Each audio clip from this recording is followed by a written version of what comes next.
रोज की पूजा कैसे करें?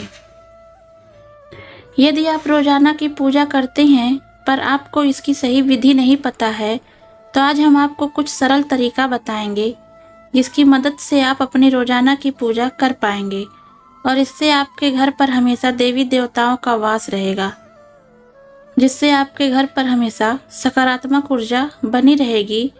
क्योंकि बहुत सारे लोग होते हैं जो नियमित रूप से पूजा करते हैं, तो आज हम आपको बताएंगे कि आप रोजाना की पूजा किस तरह कर सकते हैं जिससे आपको शुभ फल मिलेगा।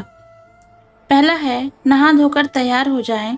आपको सुबह सूर्योदय से पहले नहा धोकर तैयार हो जाना चाहिए, क्योंकि कहते हैं कि अगर आप सूर्योदय से पहले उठते हैं तो इससे आपके सारे काम सही होते हैं।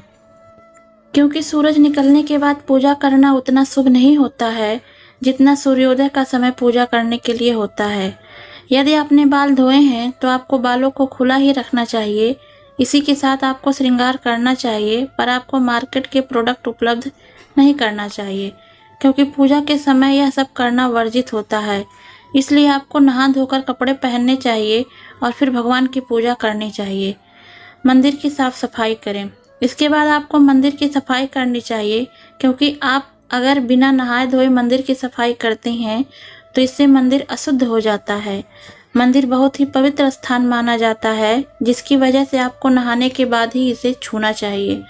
इसके बाद आपको सारे देवी देवताओं को अच्छे तरीके से साफ कपड़े से पोंछ लेना चाहिए और फिर पूजा के सारे सामान को साफ पानी से धो लेना चाहिए और फिर अच्छी तरीके से मंदिर को भी पोंछ लेना चाहिए, जिससे आपका मंदिर एकदम साफ हो जाए। तीसरा है, पूजा की थाल सजाएं।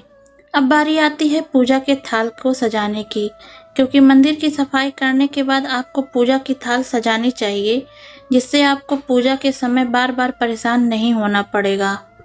आपको पूजा की थाली में प्रसाद, फूल, रोली, चावल, दीपक, गंगाजल, धूप बत्ती, माचिस, कपूर आदि को रख लेना चाहिए और इसके बाद आपको पूजा करनी चाहिए। चौथा है, देवी देवताओं की पूजा करने। इसके बाद आपको देवी देवताओं की पूजा करनी चाहिए। सबसे पहले आपको उन्हें तिलक लगाना चाहिए और फिर चावल और फूल चढ़ाने चाहिए। इसके बाद आपको उन्हें प्रसाद और जल चढ़ाना चाहिए और फिर उनकी आरती करनी चाहिए। आपको हमेशा देसी घी का ही दीपक जलाना चाहिए और फिर आपको आरती करके पूरे घर में आरती को घुमाना चाहिए।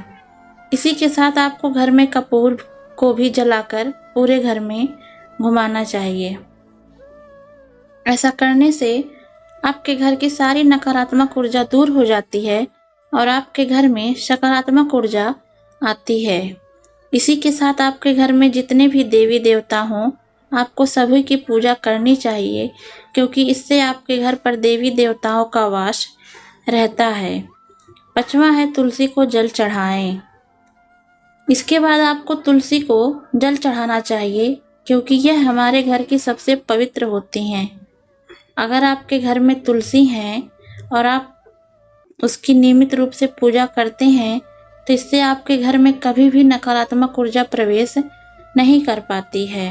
आपको तुलसी के नीचे घी का दीपक जलाना चाहिए और उन पर जल चढ़ाकर उनकी पूजा करनी चाहिए।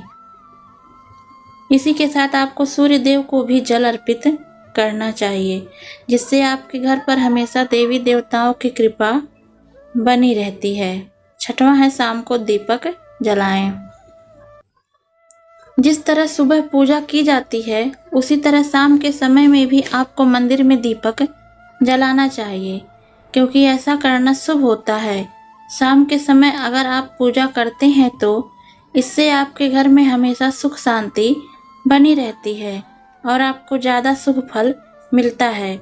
इसके लिए आपको अपने घर के मंदिर जलाना चाहिए, पर आपको इससे पहले हाथ पैरों को अच्छी तरह धो लेना चाहिए, तभी मंदिर में प्रवेश करना चाहिए। अगर आप ऐसा करते हैं तो आपकी पूजा सफल होती है। इसी के साथ आप चाहे तो गायत्री मंत्र का उच्चारण कर सकते हैं, या फिर आप मंगलवार को हनुमान चालीसा या नियमित रूप से भी हनुमान चालीसा का पाठ कर सकते हैं। इससे आपके घर पर कोई भी बुरी शक्ति प्रवेश नहीं कर पाती है और आपके घर पर हमेशा इनकी कृपा बनी रहती है। दोस्तों, अगर आपको हमारा वीडियो पसंद आया है तो हमारे वीडियो को लाइक करें, शेयर करें और सब्सक्राइब करें। धन्यवाद।